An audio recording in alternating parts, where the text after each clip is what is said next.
Knuth-Morris-Pratt string matching algorithm. String matching algorithms have the application in different areas. They're looking for occurrences of some pattern in the string. String matching algorithms strive to make it in the most efficient way. Today we'll have a look on Knuth-Morris-Pratt string matching algorithm. The algorithm uses the degenerating property of the pattern. Pattern having such property has same subpatterns appearing more than once in it. In order to get the most of this property, we need to have some tool. This tool is a prefix table. Prefix table is an auxiliary array. Entries in this array are the sizes of the longest suffixes of the pattern which also match its prefix. In other words, we are looking for longest sequences inside the initial pattern which match with its prefix. Well, but how actually this table helps us? In this algorithm, we use the information about matched characters, and once we get a mismatch, what we intuitively do is we are checking whether our pattern could have started somewhere else before a mismatch occurred or not. We shift pattern so that prefix of the pattern is aligned with an ending of the suffix of the string we have been checking.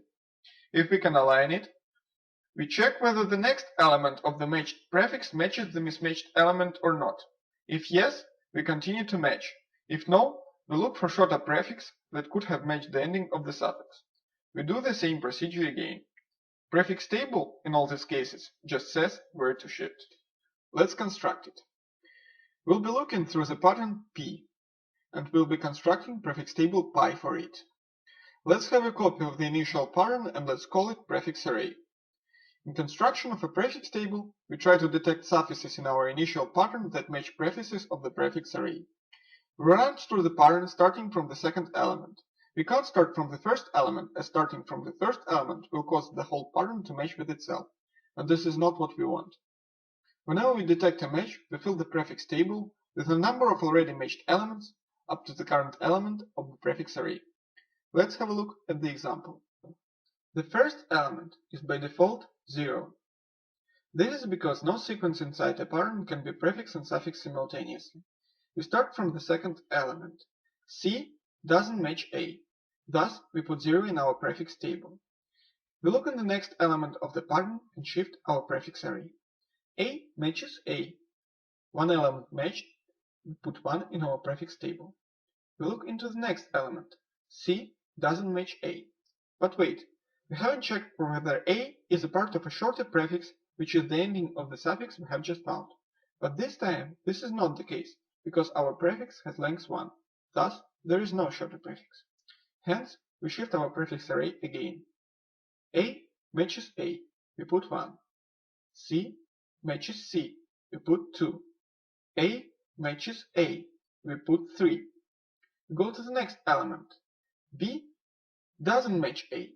But wait, let's check whether it is a part of a shorter prefix which is the ending of the suffix we have just matched. But how can we do it?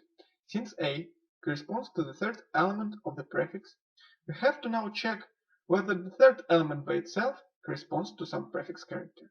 And yes, it does. It corresponds to the first element. We then check whether the second element matches B. In this case, it doesn't. Well, we've run out of prefixes. What we do next? We check whether the first element of the prefix array matches B. In this case, it doesn't. Thus, we put 0 in our prefix table. But if we, for example, had C instead of B, this would have worked differently. Let's check. We have the same situation, since nothing has changed except for the last C. Now we follow the same procedure. A corresponds to the third element of the prefix. We now check whether the third element by itself corresponds to some prefix. Yes, it does. It corresponds to the first element. What we do next? We check whether the second element of the prefix matches C. Yes, it does. We put 2 in our prefix table, since 2 elements matched. Let's have a look through the pseudocode. For loop runs through the pattern. While loop is responsible for jumps in the prefix array, in case we do not have a match between element in the pattern and prefix array. If statement increases the length of the prefix of the current element of the pattern by 1, in case we had a match between element in the pattern and element in the prefix array. The last line simply puts the value of the matched prefix into the cell of a prefix table corresponding to the current element of the pattern. Now let's have a look on how KMP works. We are looking through the string S, and we want to find the occurrences of the pattern P in it, with the prefix table pi pre-computed for it. It runs through the string starting from the first element. A matches A. C matches C. B doesn't match A. We then check whether C corresponds to a shorter prefix. In this case, it doesn't, since we have 0 in our prefix table. We then check whether the first element matches B. A doesn't match B. We go to the next element of the string. A matches A, C matches C. The next element A matches A. A matches A. C matches C. A matches A. A? Well, it doesn't match P. We then check whether the last matched A of the pattern corresponds to some shorter prefix. We have an auxiliary array to help us with it. A corresponds to the third element. We then check whether the fourth element matches the A on which we have stuck in our string. In this case, A matches A. C matches C. A matches A. The last C doesn't match B. We then check whether A on which we have stuck in our pattern corresponds to a shorter prefix.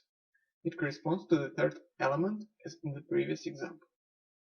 We then check whether the fourth element matches C. A doesn't match C. We then check whether the third element matches a shorter prefix. In this case, it does. It matches with the first element. We then check whether the second element matches C.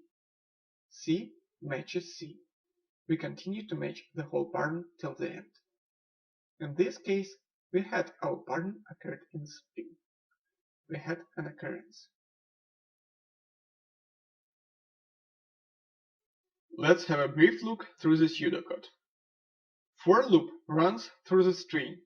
While loop is responsible for jumps in the pattern in case we have a mismatch between element in the string and element in the pattern.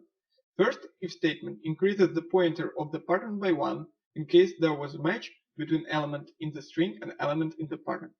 The second if statement is activated when we find an occurrence of the pattern in the string. It outputs the index of the element of the string which corresponds to the first element of the matched pattern and looks for the next match. Turning to the complexity of an algorithm.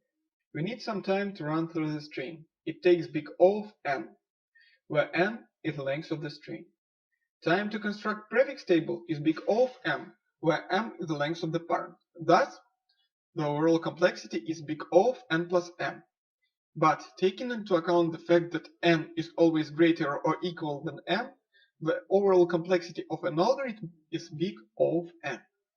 To sum up, even though an algorithm has a linear running time, when choosing an algorithm one should base on the task to which an algorithm is applied. For example, KMP becomes more efficient on small alphabets, where there is a smaller number of combination of characters, and thus it is more likely that the coincidence between suffix and prefix will be encountered. One more important feature of KMP is that it can be used for stream strings, due to the fact that it doesn't require backtracking on the string. Thank you for watching, and in case you didn't get anything, please feel free to review the whole video from the beginning.